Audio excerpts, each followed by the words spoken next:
Un document de travail scientifique partagé mentionne des publications scientifiques récentes et intéressantes concernant la gestion des épidémies de DNC.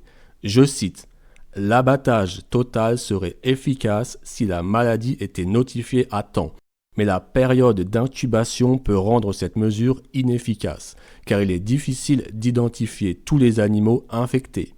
L'abattage total devrait être discuté à la lumière des conséquences à long terme pour les moyens de subsistance des agriculteurs, l'économie et la durabilité, ainsi que la perception du public.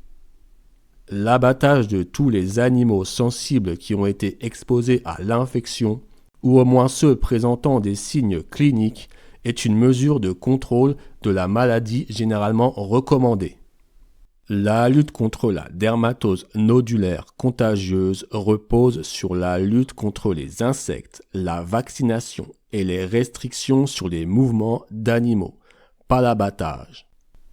Lors de l'épidémie de 2016-2017 en Hongrie, aucun abattage n'a été effectué et le groupe d'experts a donné les raisons suivantes. Cette mesure s'était avérée inefficace dans d'autres États membres. La maladie n'est généralement pas mortelle, 1 à 5%. Il n'y avait pas de porteurs sains.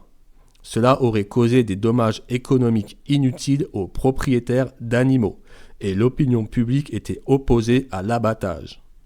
Et voici une autre référence issue d'un manuel de pratique vétérinaire publié par l'Organisation des Nations Unies pour l'alimentation et l'agriculture. Sans indemnisation rapide et suffisante, les éleveurs de bovins risquent de s'opposer à l'abattage de leurs animaux, ce qui entraînera une diminution des signalements et la propagation de la maladie par le biais de mouvements illégaux d'animaux infectés. L'impact à long terme de l'abattage sanitaire sur les moyens de subsistance des agriculteurs, la perception du public et l'implication des médias doit être prise en compte dans toute décision.